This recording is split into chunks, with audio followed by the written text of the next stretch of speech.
नमस्कार। यह कहानी है,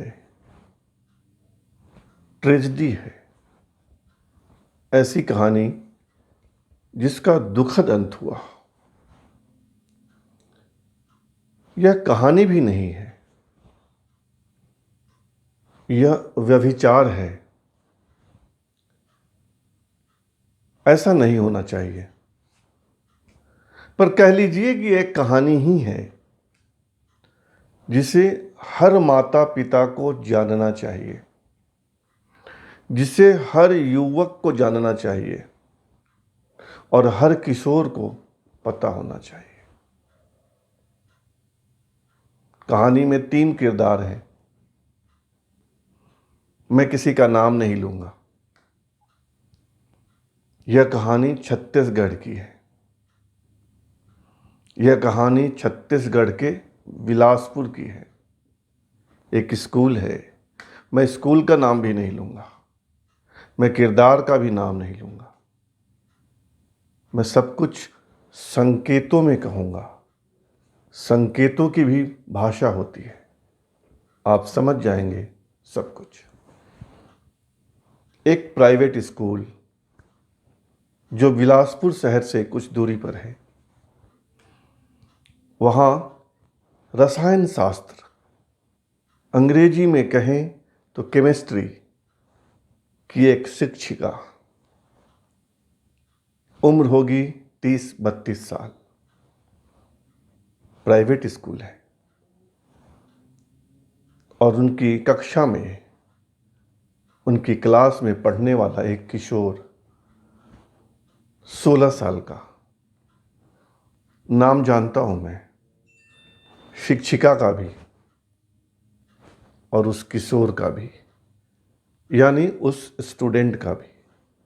मैं बता सकता हूं आपको, लेकिन इससे होगा क्या? इसलिए आप नाम कुछ भी समझ लीजिए, कुछ भी जान लीजिए। शिक्षिका की उम्र 30 से 32 साल के बीच। विवाह नहीं हुआ, कुंवारी है।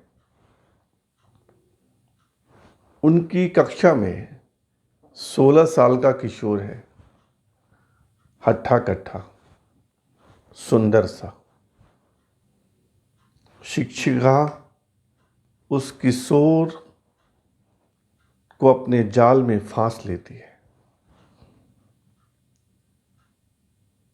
क्यों फांसती है? इसलिए कि उन महोदया को, उन शिक्षिका को, उन टीचर को अपनी शारीरिक जरूरत पूरी करनी थी। पहले वह प्यार का पासा फेंकती है। 16 साल की कच्ची उम्र का बच्चा कहिए, किशोर कहिए, उस टीचर कहने में शर्म आ रही है, उस महिला के जाल में फंस जाता है। वह टीचर उस किशोर का दुरुपयोग करती है, उससे अपनी शारीरिक जरूरतें पूरा करती है। कच्ची उम्र का लड़का वह इसे प्यार समझ बैठता है, वह इसे लव समझता है। आज का बच्चा, लेकिन उस शिक्षिका के मन में तो कुछ और था। वह तो अपनी जरूरतें पूरी कर रही थी। सोशल मीडिया का जमाना है। WhatsApp, messenger, signal, Facebook. जब जरूरतें पूरी करनी होती, वह उस किशोर से बहुत मीठे शब्दों में बात करती, पुचकारती, दुलारती। और जब काम खत्म हो जाता तो उसे सोशल मीडिया पर ब्लॉक कर देती, व्हाट्सएप पर ब्लॉक कर देती। हफ्तों न के बराबर बात करती या कम बात करती।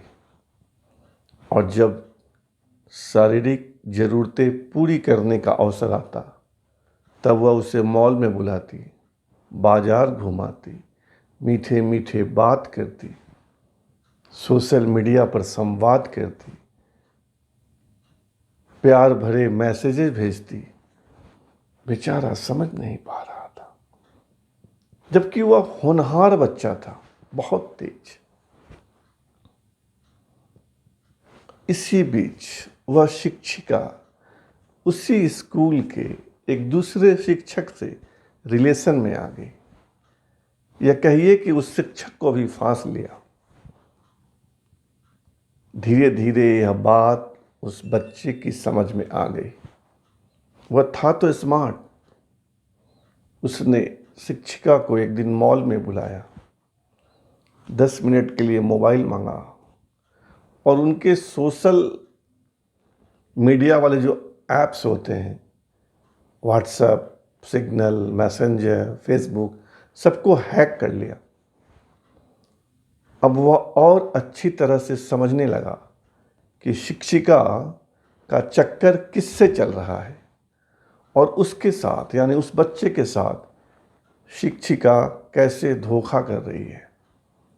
वह प्यार का झांसा देकर उसका शोषण कर रही है। अबोध मन टूट रहा था। उसने उस शिक्षिका को मैसेज किया, दोनों मिले। उसने कहा कि मैडम तुम गलत कर रही हो, मैं तो तुमसे प्यार करता हूँ। मैडम ने उसे फिर ब्लॉक कर दिया और वह बालक फांसी के फंदे पर झूल गया। जान दे दी उसने, क्योंकि वो बच्चा समझ नहीं पाया। शिक्षिका पकड़ ली गई है, जेल जाएगी, सजा पाएगी। उस बच्चे ने, उस किशोर ने मरने से पहले एक सुसाइड लेटर भी लिखा है। पुलिस ने उसको डिकोड कर लिया है, समझ लिया है। मैंने आपसे कहा कि यह कहानी जानना आपको क्यों आवश्यक है। अगर आप माता पिता हैं तो समझिए कि पुराने समय की बात नहीं रही, गुरु शिष्य परंपरा की बात नहीं है। गुरु गुरु नहीं रहा, परसेंटेज में हो सकते हैं।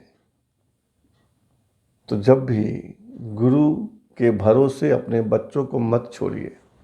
ध्यान रखिए कि कहीं गुरु आपके बच्चे का दुरुपयोग तो नहीं कर रहा। बच्चे पर ध्यान रखिए, गुरु पर भी ध्यान रखिए और स्कूल की खोज खबर भी लेते रहिए। और अगर आप किशोर हैं तो जान जाइए, ये प्यार वार मोहब्बत के चक्कर में ना पड़िए। देखिए कौन आपके साथ कैसा व्यवहार कर रहा है। कहीं आपके साथ शोषण की कहानी तो नहीं हो रही है। समझिए, माया लोक में ना विचरिए। किताबों की बात किताब में ही रहने दीजिए। संभल कर रहिए, कहीं आप भी अपना बच्चा ऐसे मायावी गुरु टीचर्स के जाल में फंसकर ना खो दें। अपना भी ख्याल रखिए, बच्चे का भी ख्याल रखिए, बच्चे पर नज़र रखिए, स्कूल पर नज़र रखिए और टीचर्स पर तो रखिए। ये दुखद कहानी है। उस बच्चे के साथ दुखद इसलिए भी था कि वो बच्चा चला गया। उसके पिता पहले ही उसकी माँ को छोड़ गए थे। अब उसकी माँ अकेली रह गई इस दुनिया में। पहाड़ सी जिंदगी है। सोचिए उस औरत के बारे में। काश वह समझदार होती और उस गुरु पर भी ध्यान रखती जो फ्रीक्वेंटली उसके घर भी आती थी। सोचिएगा।